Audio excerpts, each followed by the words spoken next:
We got a big update from Jeff Gorton today in terms of Habs roster moves. Is on the Sick podcast. He spoke out about a Jake Evans contract extension, made some very interesting comments, and spoke about who he would or would not trade come trade deadline. We got to dive into Jeff Gorton's comments. Plus, we got to talk about this game. Yes, it was a stinker, but there are some great things out of this game. Laine dangling. He is on a tear in his last 7 games. Even Kirby Dach getting another goal here. He's got 6 points in his last 7. It doesn't stop there. Samuel Montembeault, after a somewhat rocky start, absolutely makes a couple of robberies in the third to keep the Habs in it. There are a lot of positives, even in the stinker, so stick around for all that coming up on this episode of Habs Digest. And let's just start with the game, Jesse. I'm sure you got a lot of thoughts about this game. I know I do too. Seems like a lot of fans just want to move on to the next one, but I gotta say, I think there's more to this game than we give it credit for, even though it's a loss. What were your thoughts on overall Montreal's performance tonight? Because it definitely wasn't their best one.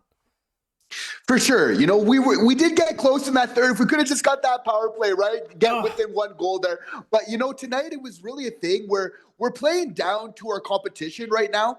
And the next step for the Montreal Canadiens is going to be winning those games that they need to win, Josh. Not just winning them, but getting those leads and not just kind of coming from behind, right? Because we know Montreal plays really well against some of the best in the league, some of the best, Stanley Cup champions here of late. But we've also seen a trend where I've mentioned before on the pod about, them playing to their competition. So that's definitely another sign. And you could say, maybe it's a little bit of a trap game, Detroit losing their last 3 kind of going into this. But at the same time, it's you kind of want to take advantage of that. The fact that team's kind of been losing, you've been playing relatively pretty well and just kind of continue that going. But Josh, you would just know, it came down to 2 kind of things tonight. Allowing too many shots against and the penalties obviously being such a big one as well. Yeah, Monty was busy. 45 shots against. Honestly, that's kind of unacceptable when you think about it. It's not like Detroit is some offensive juggernaut. I mean, it's in fact Montreal who has the most goals per game in the past month and a bit in the entire NHL. Not Detroit, but the penalties are a great point again, Jesse. Now, while Detroit did only score once on the power play, Montreal's power play really didn't seem to look that good. Those penalties often killed some momentum, including a Kirby Dach slashing penalty while Montreal was still on the power play, and Slav's high stick late, killing any chances with the net empty with just over a minute to go. Again, after tonight, Montreal's now at 4.29 penalties taken per game in the NHL. They're only behind Florida on that front. They've actually passed Boston every single night, Jesse. This seems to be a problem. Tonight, another 5 minor penalties. It's not like there's a fighting major in there tonight either. It's 5 minor penalties, and most of them completely avoidable, right? Now, there was some questionable reffing, for example. Immediately wave off a goaltender interference, but don't call a penalty on the guy who interferes with the goalie. Meh. Some holds here and there. I'm not going to blame the refs because it really wasn't their fault. But, look, there's not too much I want to say on this front, Jesse, but the discipline, something needs to be done at some point, especially since it's all stick penalties. It's not like we're roughhousing them. We're just poking our stick where we don't need it. Young team, I think it'll get fixed, but it's starting to get annoying. For sure, but that's what kind of makes it a lot kind of fixable, and that's what almost bothers you about it, because it's so avoidable. We know the league average for last year was 3.02, so the Montreal Canadiens, kind of starting to climb close to those 5 kind of taken, right? Obviously, you kind of want to bring that down a little bit kind of going forward. That being said, this game wasn't completely out of reach. No. Obviously, I think there's some things that, this team kind of wants to take back, not always kind of get behind that 8 ball there. But at the same time, players like Kirby Dach playing well. We see Patrik Laine continuing streak. What I'm liking from Kirby Dach right now, feel free to let me know when you're liking from his game.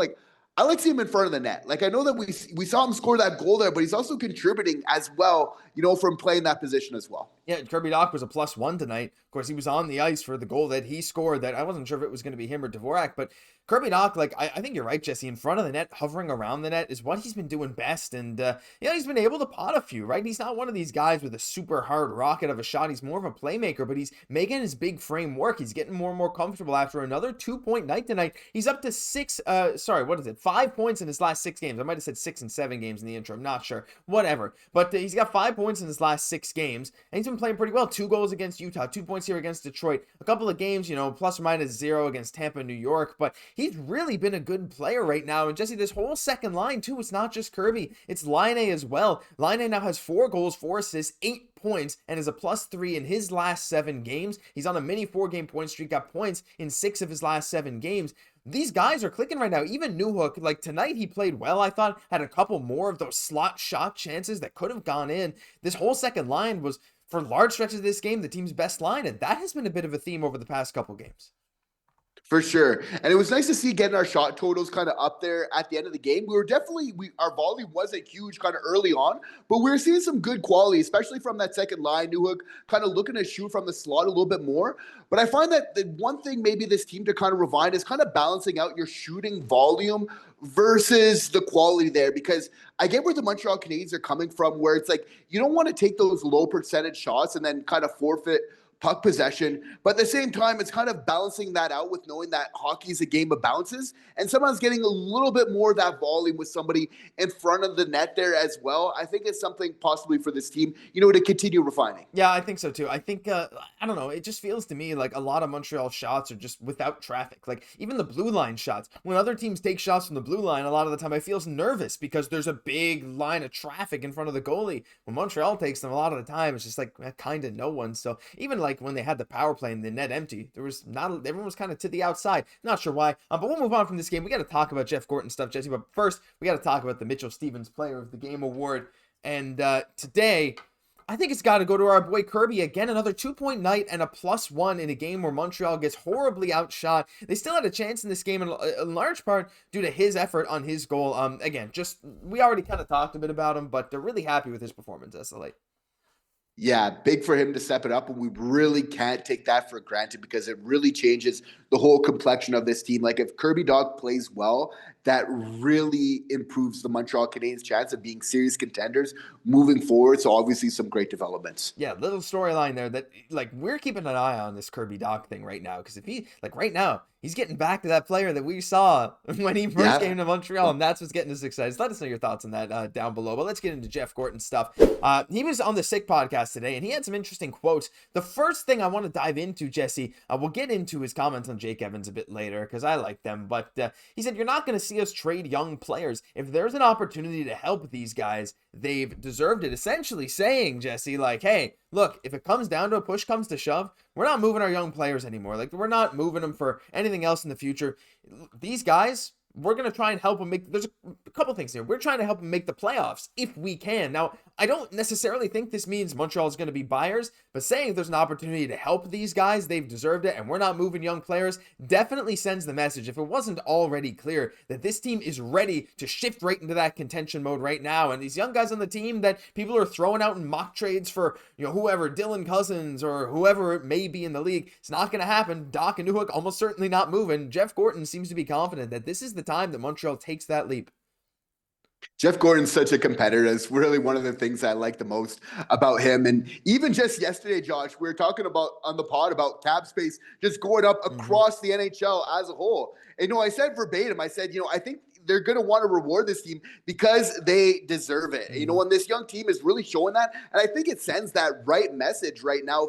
When you're kind of playing well, obviously you want to obviously it's only best for the team that you're really building on them when they're ready to kind of sustain that development. So it's for the team, as Martin said all the time, to really show them when they're ready to kind of take that next step. That's what they're doing right now. That's why they're going to be deserved for it. Yeah, like it's unreal. Like even this game against Detroit, it's like we go down 2-0, we go down 3 goals. We're like, there's a chance to come back, and they did fight back. Like this game was not out of reach. In a game where you get horribly outshot, in a game where Detroit looked dominant most of the way, Montreal still could have found a way to win this game. This team is competitive. The management is seeing it, and that's what I love to hear from Gorton. Young guys, staying put. This team is ready to shift into a new era. But speaking of a new era, we also got to talk about what he said about Jake Evans. He said, we think a lot of Jake. As do we all, Jeff.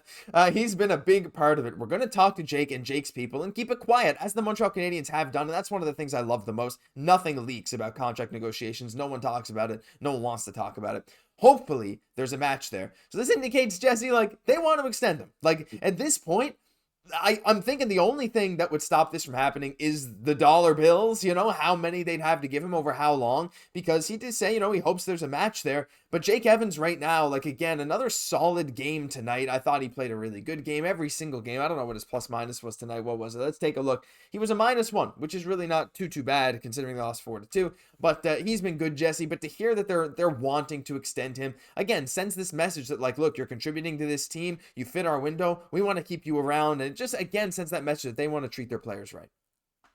And it's because Evans is bringing a lot to this team right now. And that's the fact that basically 40% of his goals this year, Josh, have been game-winning goals. That's right. 5 out of 11 of his goals this season have been game-winning at the very top of the NHL, near the very top with that. And as well, like how he's contributing on the penalty kill. Again, he's the forward the most used on the penalty kill, not just this year, but last year as well, right? So just one of the many intangibles. So this is amazing development to hear, because you have to feel like both sides are making some concessions to really make this happen. And it is in the best interest of the Montreal Canadiens to get Evans at the proper price. You have to feel if a deal is coming, that is what the situation is. So, I mean, this is just ideal. And I, for one, am just really excited about it. Yeah, like these comments from Gordon, like everything he said on that interview today, it's like, man, like I'm so happy, right? There's stuff coming out about Marty, about Kent, about Jeff Gorton, that it's like, it's all lining up, Jesse. Something big is about to happen for the Montreal Canadiens. Maybe not a huge move at the deadline. Maybe there will be. We don't know. Not involving young players, according to Jeff Gorton, but the team is pushing for a playoff spot. Just a little recap, by the way, right now of the playoff standings. I probably should have said this in the game recap, but if you stuck around to now, you get the little benefit.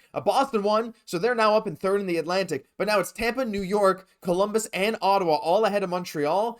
But New York and Ottawa are both tied with Montreal 52 points. There's 4 teams ahead of us, but 5 teams are grouped within 1 point of each other. It's an insane playoff race. Let us know your thoughts on everything. Jeff Gorton, the game, all that down below, because that'll do it for this episode of Habs Digest. If you enjoyed, leave a like, comment, subscribe to the channel. Thank you all for tuning in. As always, we really appreciate the support. I'm Josh Gosse, my co-host, Jesse Poirier. We'll catch you in the next one.